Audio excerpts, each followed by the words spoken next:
Haleluya. Minggu keempat kita berjumpa lagi. Sungguh Tuhan sangat mengasihi kita sehingga selalu diberi kesempatan untuk kita bisa belajar kebenaran firman-Nya. Dan semakin kita hidup dalam firman-Nya, maka kita sebetulnya hidup dalam kebenaran. Dan kebenaran itulah yang memerdekakan kita. Amin. Baik, kita berdoa terlebih dahulu karena minggu keempat ini masih dalam tema gambaran kondisi manusia di dunia. Mari berdoa. Bapa Surgawi, kembali kami mengucap syukur sepenuh hati kami karena anugerah-Mu yang selalu melimpah-limpah, bahkan selalu ditambah-tambahkan kepada kami, sehingga kami semakin diperkaya oleh Engkau dalam hal rohani, sehingga kekayaan rohani menjadikan kami diperkaya dalam iman, diperkaya dalam karakter, diperkaya dalam segala hal, termasuk materi dan jasmani. Terima kasih Bapa, kami siap menerima firman-Mu karena kami membutuhkannya dan kami haus dan lapar akan firman-Mu. Dalam nama Tuhan Yesus kami berdoa. Haleluya. Amin.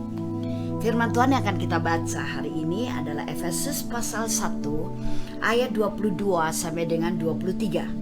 Dan segala sesuatu telah diletakkannya di bawah kaki Kristus, dan Dia telah diberikannya kepada jemaat sebagai kepala dari segala yang ada. Jemaat yang adalah tubuhnya, yaitu kepenuhan Dia yang memenuhi semua dan segala sesuatu. Nah, mengapa kita harus mencapai kehidupan rohani? Tidak hanya terus-menerus bertahun-tahun hanya orang Kristen duniawi atau KTP, ataupun menjadi orang Kristen bayi atau anak-anak rohani, tapi harus mencapai tingkat orang Kristen dewasa rohani. Karena jelas dikatakannya di sini bahwa segala sesuatu telah diletakkannya di bawah kaki Kristus dan telah diberikannya kepada jemaat sebagai kepala dari segala yang ada. Wow, luar biasa. Bapa Surgawi sudah menjadikan segala sesuatu itu telah diletakkan di bawah kasih Kristus. Dia penguasa yang besar, Dia penguasa tertinggi, Dia penguasa yang hebat, Dia penguasa yang hidup. Telah diletakkannya berarti Yesus itu di atas segala sesuatu. Dan sekarang kita yang sudah di dalam Yesus, Dia telah memberikannya kepada kita sebagai jemaatnya untuk menjadikan Dia menjadi kepala dari segala yang ada, termasuk kepala dari kehidupan kita. Siapa yang menjadi kepala dalam kehidupanmu? Atau kalau saya katakan, siapa yang menjadi pemimpin tertinggi dalam kehidupanmu? Memang seorang istri punya kepala rumah tangga, pemimpin seorang suami. Seorang suami punya pimpinan, yaitu Tuhan Yesus. Seorang anak itu punya pimpinan, yaitu kedua orang tuanya. Tapi di atas semuanya itu, kita punya pemimpin yang tertinggi, sebab Dia adalah owner dari hidup kita. Siapa itu? Yesus Kristus.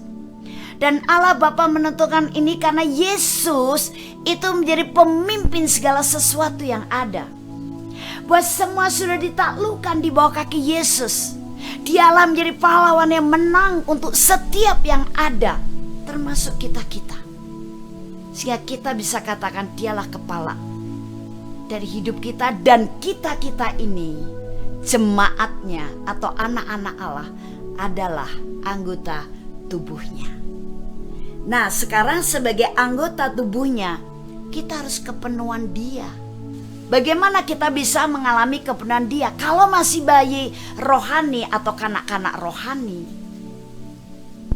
Apalagi masih duniawi atau Kristen KTP.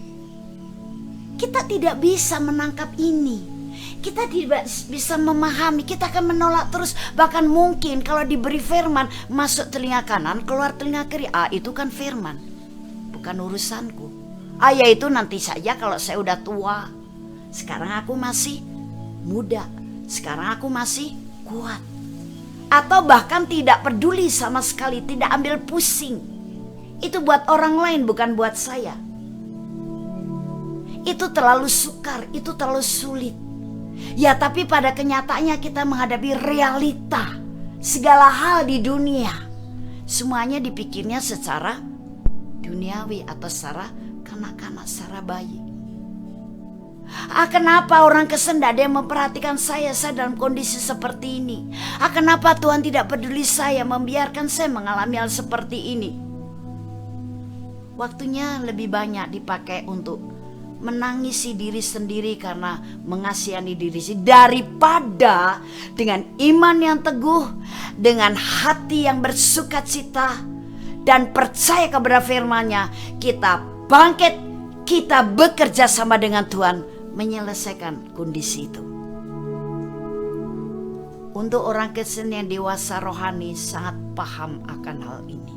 Orang duniawi atau orang Kristen KTP, orang Kristen yang bayi rohani dan kanak-kanak rohani, walaupun dia sudah mendengar begitu banyak kebenaran firman, barangkali secara pribadi juga dia pernah mendengar nasihat dari firman-firman Tuhan, tapi diabaikannya atau tidak bisa tertabur dengan baik di tanah hatinya. Jadi orang-orang Kristen seperti ini sebenarnya tanah hatinya belum tanah hati yang gembur, karena tanah hatinya banyak diizinkan untuk ditaburi benih-benih asing, benih-benih dari cara-cara dunia, teori-teori dunia, roh-roh dunia. Jadi tanah hatinya ada yang tumbuh ilalang, tanah hatinya ada yang tanah hati yang keras, tanah hatinya ada tanah hati yang tipis tanahnya, ada yang berbatu-batu. Sehingga ketika ada aliran air sorgawi, air itu tidak bisa diserapnya dengan baik. Atau ketika menghadapi masalah, semua firman yang telah dia baca, semua firman yang telah dia dengar, hilang semuanya. Sekarang cara-cara duniawi, cara-cara seorang bayi, cara-cara seorang kanak-kanak yang dibiarkan manifestasi dalam sikapnya menghadapi kondisi itu. Ini sangat memprihatinkan. Karena apa? Dikatakan kita ini tubuhnya daripada Yesus Kristus yang telah dibuat oleh Allah Bapa. Segala sesuatu yang ada sudah ditaklukkan di bawah kakinya. Dan kita merupakan bagian daripada Yesus Kristus yang menjadi kepala. Otomatis kalau jemaat atau kita adalah tubuhnya, pasti harus seperti kepalanya dong. Kepala berpikir apa, tubuh akan melakukan seperti yang dipikirkan. Kepala isinya apa, tubuh melakukan seperti apa yang ada dalam pikirannya, apa yang berjejal di otaknya. Jadi tubuh ini selaras dengan kepala. Mana mungkin satu kepala dia ada di atas meja, tapi tubuh berjalan ke sana kemari tanpa kepala. Wow, ini mengerikan, ini menakutkan. Ada banyak kehidupan orang Kristen kadang-kadang mengerikan atau menakutkan. Karena apa?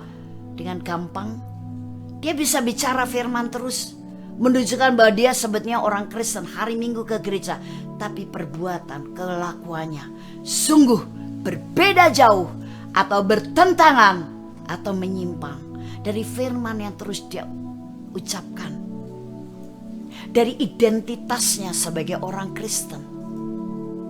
Sampai kita bisa berdecak-decak, geleng-geleng kepala. Bukan berdecak karena kagum dan menunjukkan jempol jari kita, tetapi berdecak-decak karena kita heran, kita cukup terkejut. Loh, kan dia kalau bicara seperti orang rohani, ayat firman Tuhan terus, tapi kok kelakuannya, kok buahnya. Dan ini banyak sekali terjadi, banyak sekali terjadi. Mungkin Anda lebih mempunyai banyak perbendaraan kisah-kisah seperti ini daripada saya. Walaupun saya juga cukup banyak perbendaraannya. Karena saya juga bukan hanya menjadi hamba Tuhan pelayanan khotbah di mimbar saja, tapi saya juga melayani pribadi lepas pribadi yang membuat saya tahu seluk-beluk dan kondisi masalah pribadi-pribadi orang-orang yang membutuhkan pelayanan atau doa-doa saya, bahkan sedetail-detailnya. Jadi seharusnya tubuhnya juga kepenuhan seperti dia, kepenuhan kebenaran, kepenuhan hal-hal yang mulia, kepenuhan isi hatinya Bapa Surgawi, kepenuhan hal yang luar biasa dari Bapa Surgawi, seperti Yesus Kristus yang menjadi kepala kita. Itu sebabnya kita harus kepenuhan dia. Dan untuk bisa kepenuhan dia, kita harus naik tingkat menjadi orang Kristen yang dewasa rohani. Puji Tuhan, kita berjumpa di minggu yang kelima, minggu depan. Tuhan Yesus memberkati.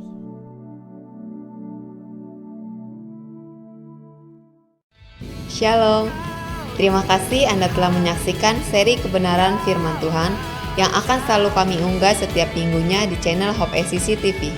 Saya percaya setiap kebenaran firman Tuhan ini akan membangun dan akan memberkati saudara. Itu sebabnya jangan lupa untuk like dan subscribe supaya Anda tidak ketinggalan untuk seri selanjutnya. Terima kasih dan Tuhan Yesus memberkati.